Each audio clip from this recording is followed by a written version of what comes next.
No se escucha, profesor.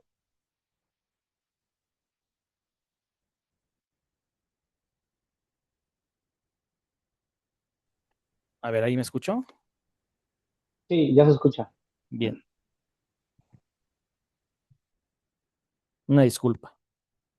Entonces, establecer esta condición de cómo la administración pública va a resolver problemas de gestión, necesitamos establecer relaciones con otros organismos, establecer líneas paralelas de ejecución sobre cómo el Poder Ejecutivo tiene vinculación con los gabinetes, con los gobernadores, con los presidentes municipales, con el propio ayuntamiento y las secretarías de Estado, para que en una función administrativa establezcamos las formas centralizadas, desconcentradas y descentralizadas.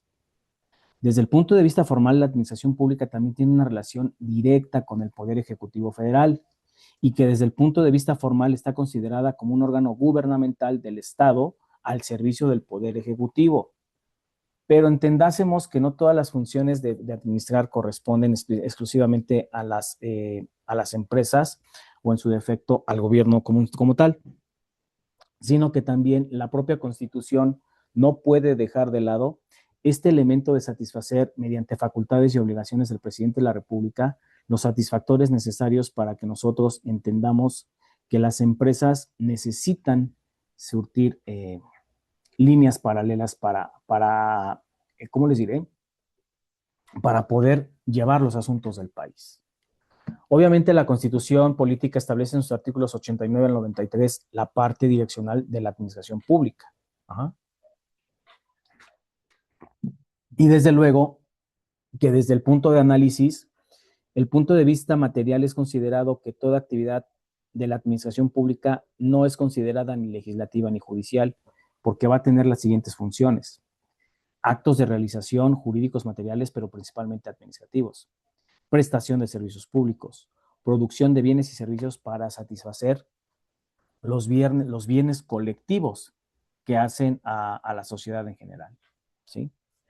Desde luego que la administración pública necesita de figuras a casos concretos de estudio para poder entender cómo los intercambios entre los servicios públicos básicos y esta actividad descentralizada de manera inmediata o mediata van a establecer los entes necesarios para que el elemento desconcentrado se una y pueda denostar esa parte de análisis bajo un punto de vista de que toda actividad necesita, sí, del elemento de realización, pero también de un elemento de coordinación, un elemento de cómo estamos nosotros entendiendo la función pública. Recordemos que la administración en general se va a valer de las fases del proceso administrativo y principalmente necesita de objetivos, necesita de trazar líneas en donde el órgano de control interno sea coadyuvante, el órgano de control interno sea coordinado, el órgano de control interno también planee, direccione las direcciones estratégicas que puedan tener en la parte ejecutiva de la administración pública. ¿Sí, jóvenes? Entonces, obviamente, la administración pública, desde el punto de vista no solo jurídico, sino también social, obviamente, como ciencia jurídica, establece niveles técnicos para poder administrar los recursos y poder elevar la eficiencia y eficacia administrativa. Es importante que su personal también actúe con la debida providez y la debida honradez para poder llevar a cabo los asuntos y negocios jurídicos del país, ¿sí? Desde luego, la administración pública tiene el elemento jurídico, porque el derecho positivo va a estructurar la organización y el funcionamiento de las secretarías de Estado, por ejemplo, del Poder Ejecutivo Federal, del Poder Legislativo y del Poder Judicial. Y que en este sentido, su condición política establezca la aplicación de la política pública establecida en el Plan Nacional de Desarrollo para poder satisfacer esas diversas necesidades con las que nosotros vamos viviendo día con día. Obviamente, la administración es efectuada mediante los particulares, porque nosotros podemos servir al Estado como recurso humano, ¿sí? que la administración la pueden realizar organismos gubernamentales que el propio Poder Ejecutivo tiene para satisfacer los requerimientos necesarios, desde un elemento interno y, sobre todo, mediato.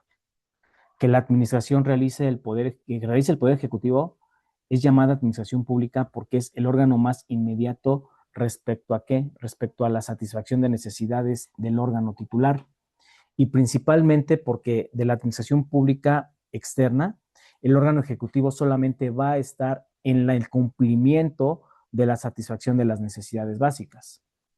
Pero la administración pública inmediata es la que va a procurar esa práctica al servicio público, es decir, transporte, telefonías, energía, hospitales, servicio de alcantarillado, servicio de basura o de recolección de la misma. ¿Sí, muchachos? Desde luego que la administración pública, al clasificarse por ley, establecemos que hay elementos activos y sobre todo que desde una función activa, nosotros vamos a marcar cómo los titulares en una unidad integral deben de llevar a cabo las tareas encomendadas para lo que fue creado el servicio público.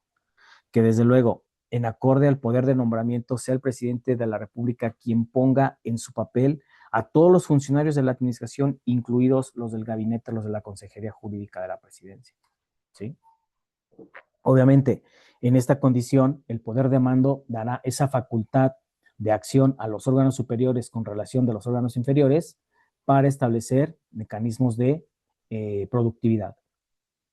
El poder de vigilancia que tiene la administración pública es esa facultad de poder revisar paso a paso el posible ejercicio del servicio público y principalmente instituir el poder disciplinario a través de la Contraloría de cómo vamos a relacionar estos elementos inferiores para mantener una administración pública hasta cierto punto funcional.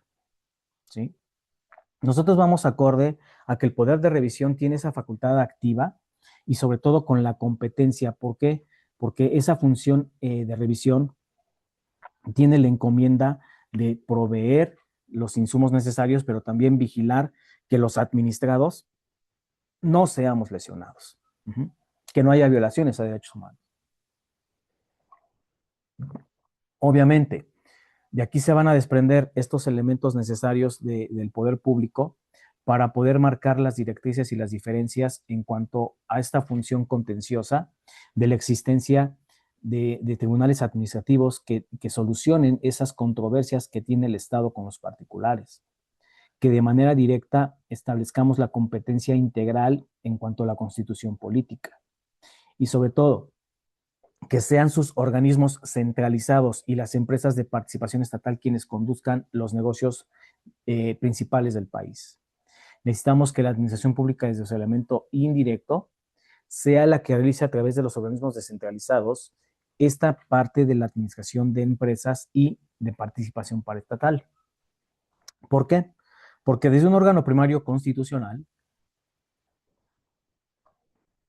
la administración pública, recordemos que dimana del Poder Ejecutivo, pero principalmente es atribuida en su artículo 89 a lo que es el órgano secundario y sobre todo que los órganos solo pueden ser organismos autónomos y que será la Ley Federal de Entidades Paraestatales reguladas por la propia Ley Orgánica de la Administración Pública quien establezca los canales de actuación para estas condiciones. Desde luego, los órganos secundarios no constitucionales son creados a través del Poder Ejecutivo y en cada uno se encuentran insertos los órganos secundarios constitucionales, es decir, las secretarías de Estado. Como órgano de decisión, recordemos que la administración pública necesita establecer con carácter de obligatorio cómo estamos en cuanto a esta parte de niveles de autoridad. Y sobre todo que al tener un nivel de mando, tanto el elemento federal, estatal y municipal encuentran su génesis en los gobiernos ya existentes y van modificando y van consolidando el sistema jurídico político.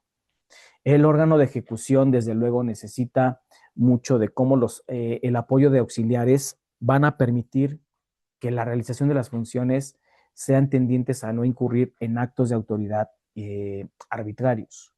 y sobre todo en el abuso de autoridad tan recurrente que tenemos hoy día. ¿De acuerdo, jóvenes? ¿Hasta aquí alguna duda, alguna pregunta? Ninguna, profesor. Continúo. Entonces, muchachos, en esta parte hay que entender que los órganos de opinión de la administración pública se va a llevar a cabo a través de las opiniones consultivas y sobre todo de los estudios, investigaciones y análisis que tengan por sentido la buena toma de decisiones. Es aquí donde las leyes administrativas necesitan señalar tácita y expresamente cuáles son los tipos de organización centralizada, desconcentrada, descentralizada o cuando se participe en empresas estatales y sociedades mercantiles que posee el Estado. Por otra parte, la división y la competencia por razones del territorio en la materia y el grado establece que la competencia territorial de la Administración Pública Federal abarca, sí, para todo el territorio nacional, pero sin dejar de lado las extensiones extraterritoriales, y que de la mano del Poder Ejecutivo Federal haga competencia en cuanto al poder de mando que se le está confiriendo a través de la revisión de actos llevados a cabo en los niveles jerárquicos inferiores. ¿Sí, muchachos? Ahora bien, hay que establecer que los órganos de la administración pública necesitan distinguir y necesitan establecer cómo están funcionando en cuanto a sus órganos de administración y los titulares. ¿Sí? Necesitamos establecer a qué se refiere la materia por competencia y cada una de las atribuciones, porque recuerden que en el derecho se debe de regular la forma en que la administración y organización administrativa forma parte de la norma jurídica, pero en un elemento congruente de unidad y eficacia, garantice a nosotros los subordinados, a nosotros los administrados, condiciones de principios de certeza, de principios de responsabilidad. Es por ello que el órgano titular de la administración pública, primero hay que entender que es la propia Constitución y que va a estipular los requisitos para que la presidencia de la República sea ocupada. Pero también establecer estas formas de organización administrativa a través de la, sí, departamentalización del Estado y por medio de las secretarías del propio Estado, para tener vida activa económica, jurídica y sobre todo de un buen desarrollo social.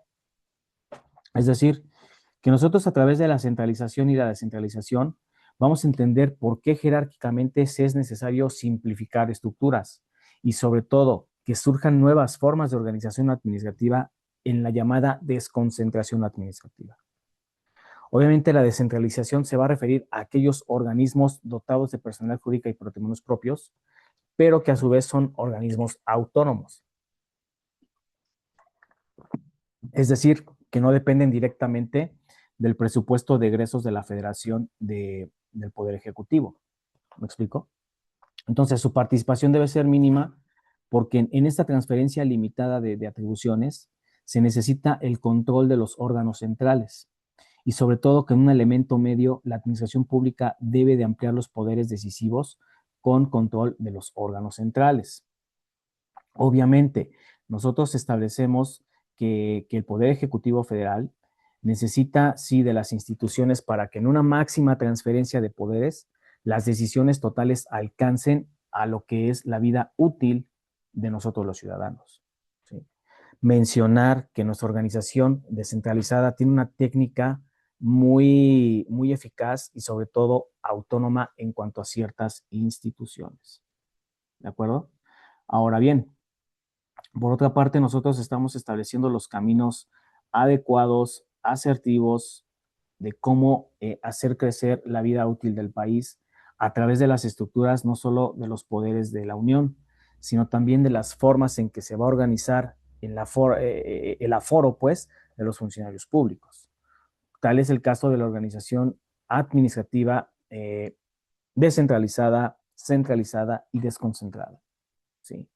La centralización, desde luego, partirá de un elemento primigenio, que es esta parte de cómo llegar a establecer a los órganos de la presidencia de la República. O sea, el papel de establecer quién encabeza el Poder Ejecutivo Federal es tan relevante que es aquí donde la administración pública se va a tornar en ese papel efectivo y en ese papel enunciante sobre las condiciones que se está guardando el país.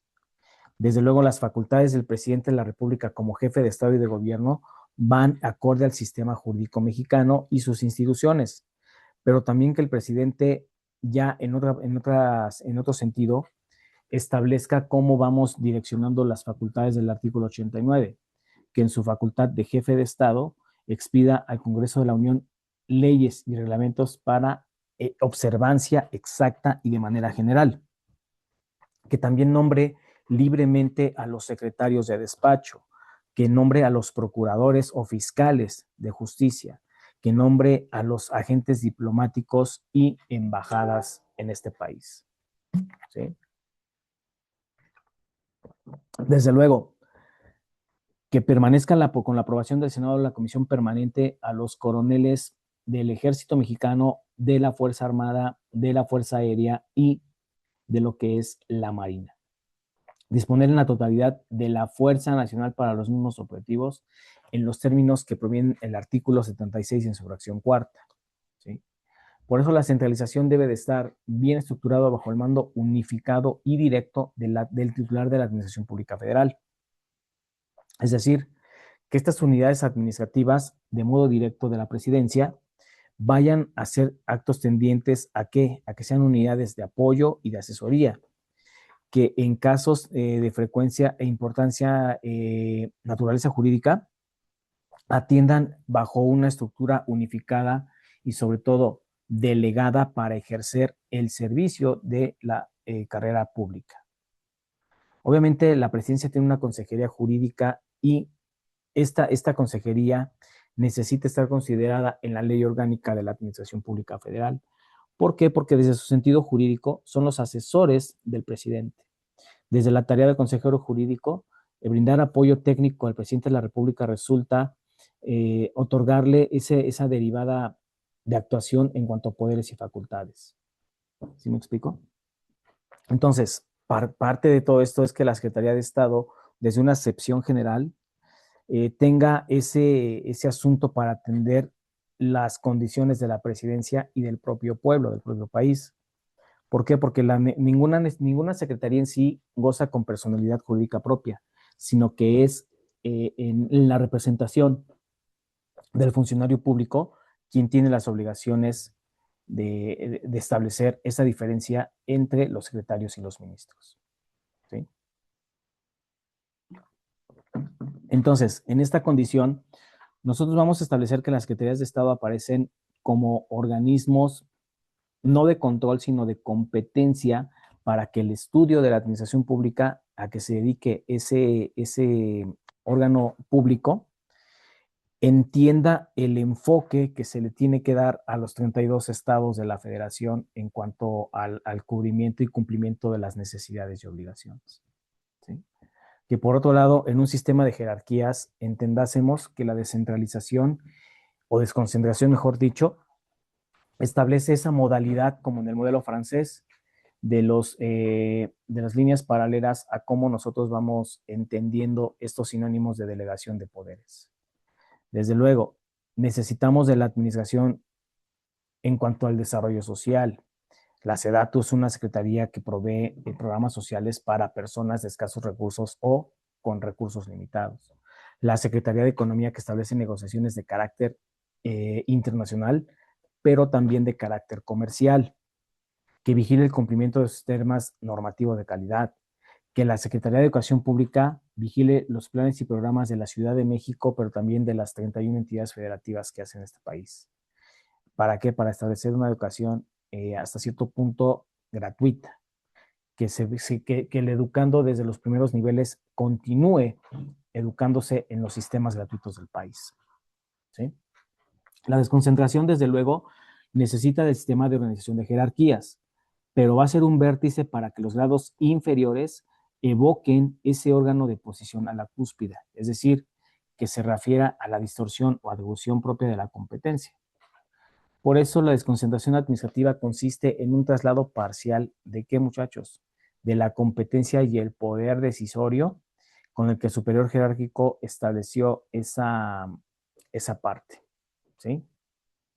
La Ley Orgánica de la Administración Pública Federal, en su artículo 17, nos señala que para un eficaz despacho de las actividades y de los asuntos del gobierno o de las secretarías en sí, podrán contar con organismos administrados y sobre todo cómo establecer jerárquicamente a los subordinados y las facultades específicas.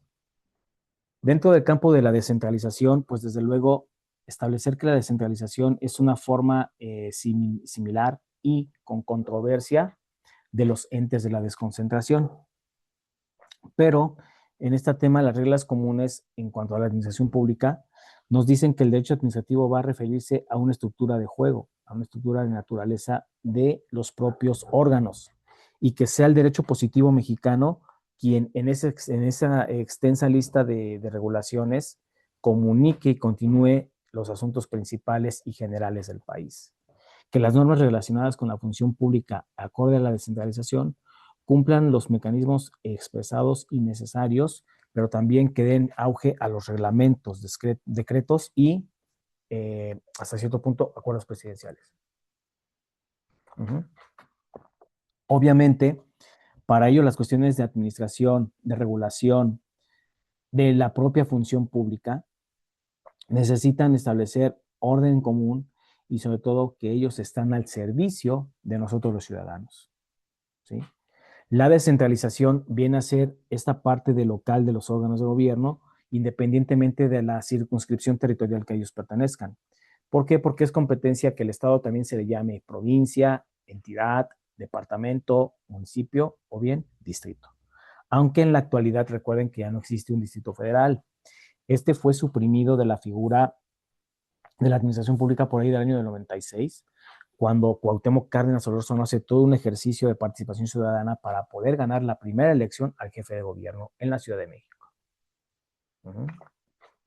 Obviamente, que de la administración pública se van a establecer principios generales en donde la centralizada forma parte del poder federal, pero que no, ninguna de ellas goza personalidad y patrimonio propios. ¿Sí, jóvenes?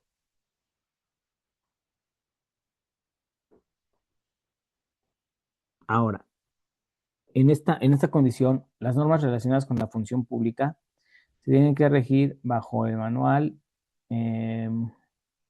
expreso de decretos y acuerdos presidenciales.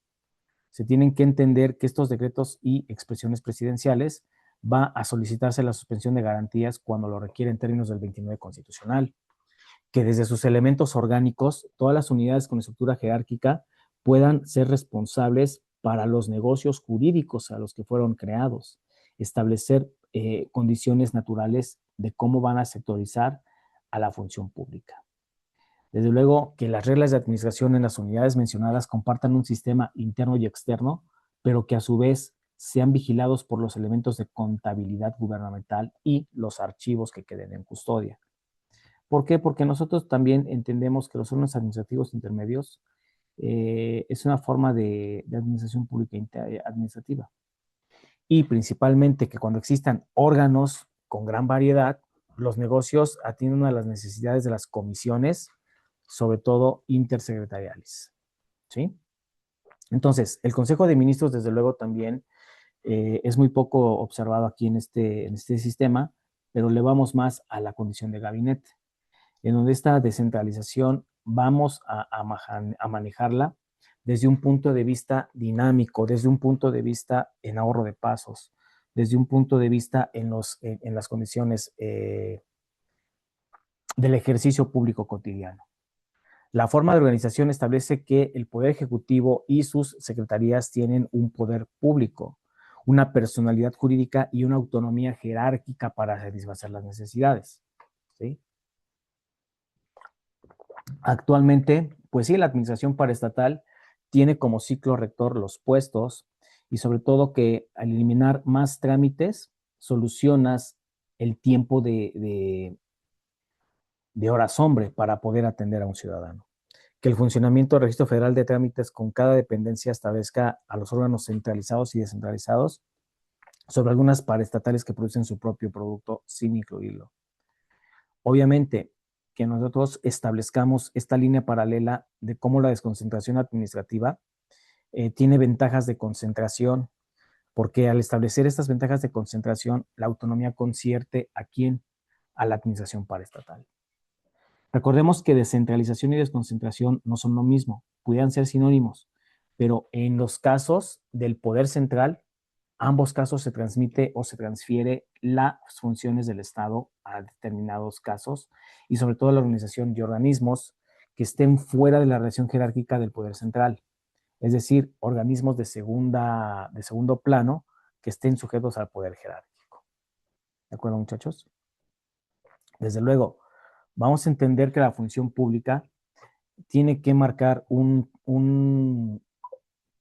marco jurídico, no solo en cuanto al elemento primigenio de la administración en general, sino también en cuanto a estas condiciones de cómo la administración en general va a permitir llevar a cabo las actividades cotidianas de cualquier persona, pero que desde el elemento independiente la administración tenga como efecto motivar el buen funcionamiento de la administración pública y de sus funcionarios.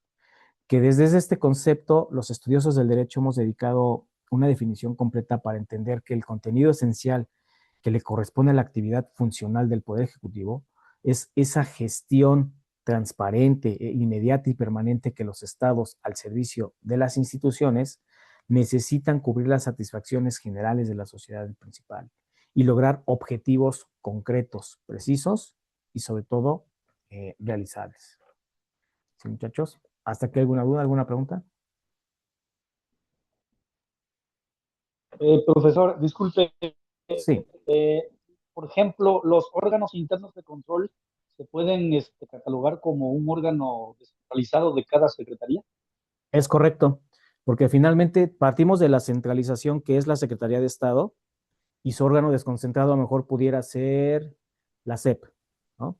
La SEP ya sabemos que tiene diferentes entidades, pero ¿quién va a vigilar a todas esas entidades desconcentradas? Pues la descentralización, que es el órgano de control interno, que es el que se encarga de vigilar el bien actuar. Por ejemplo, en Sedena, ¿no? Tenemos que es una Secretaría de Fuerzas Armadas, pero que finalmente está vigilada bajo los órganos de control interno para que se vigile el buen uso de las armas, que se vigile que los militares estén debidamente acreditados conforme a la Ley Nacional de Seguridad Pública y que en ese órgano de control también entran los órganos de control y evaluación de confianza, porque finalmente son estos los que les van a dar a ustedes permanencia y sobre todo seguridad jurídica dentro de las instituciones y en consecuencia a nosotros los ciudadanos. ¿De acuerdo? Por eso sí se considera que el órgano de control interno es un organismo descentralizado. Y en este caso, el personal que labora en esos órganos no debería ser ajeno a la institución. Eso es lo que se pretende en algún momento, ¿no? Que finalmente, si no, ya no están tan ajenos, que también pasen por filtros de evaluación y control de confianza, porque finalmente no podemos ser juez y parte a la vez. O sea, a lo mejor yo puedo encontrar anomalías y como pertenezco a la secretaría, pues lo solapo, ¿no? Lo tapo ahí y eso no es correcto. Yo creo que lo ideal sí sería hacer un concurso nacional en cuanto a las postulaciones de personas ajenas a la administración pública, que es lo que se pretendía con la reforma al Poder Judicial, ¿no? Que personas que no estaban dentro del mismo poder se postularan para jueces, ministros y magistrados. Hoy día sería lo correcto, que la administración de verdad sea vigilada y supervisada por gente adecuada en una teoría de los recursos humanos en cuanto al puesto adecuado para el hombre adecuado. Y sobre todo que ya con un enfoque fuera de la administración pública sea más objetivo para que nosotros tengamos funcionarios pues acorde a las necesidades, ¿no? Entonces, la Secretaría de la Función Pública sí puede vigilar la actuación de todos los órganos internos de control. Es correcto. Uno de los papeles importantes de la Secretaría de la Función Pública es vigilar las finanzas personales y desde luego institucionales de los funcionarios públicos. Pero recordemos que la unidad de inteligencia financiera es la que es ahora sí que la que con lente de lupa va a estar vigilando las finanzas de cómo está captando el funcionario público sus ingresos. Porque aquí hay que evitar tratar conductas como por ejemplo el peculado o el enriquecimiento ilícito a expensas del erario público. Entonces, aquí la función pública se convierte en ese organismo fiscalizador, pero sobre todo, como si lo traducimos a la administración pública particular, el control interno de todas las dependencias para poder fiscalizar cómo está operando desde la presidencia de la República hasta el más mínimo puesto jerárquico de la administración pública, ¿no? Esto tiene mucho que ver con esta parte de cómo opera el código de ética de la administración pública, que más adelante vamos a abordar, si me da tiempo en una clasecita ahí lo voy a mencionar. Este código de ética, si bien está direccionado a los funcionarios, pues también tiene que tener esa preponderancia del servilismo, no del servilismo, sino del servicio público, porque el servilismo es lo que hace daño en sí a las instituciones que hacen al país, ¿no? Ok, profesor, gracias. Perfecto, no, con gusto. Pues bueno, con esto cerramos la sesión. La siguiente semana vamos a abordar ya lo que es, lo decía yo en el video explicativo, algo muy relevante para la función pública. Voy a dar un breve preámbulo en estos momentos. Recuerden que la Ciudad de México en sí formaba parte de un departamento central del Poder Ejecutivo Federal y no tenía personalidad ni patrimonios propios, porque finalmente no tenía las bases constitucionales que ahora hacen a la Ciudad de México, ¿no? Entonces, en la siguiente sesión vamos a ver a la Ciudad de México desde sus órganos del poder, cómo adquiere su personalidad jurídica y patrimonios propios a través de las reformas que se hacen en los años 97 y que se consolidan hasta el año 2006 con el gobierno de Miguel Ángel Mancera, que es cuando toma el rango de Estado libre y federado y se posiciona mucho mejor con la constitución local que ellos entienden ahí. ¿De acuerdo? Pues les deseo un excelente fin de semana, cuídense mucho y nos vemos acá la siguiente semana. Bonita tarde. Gracias, igualmente, hasta luego. Hasta luego.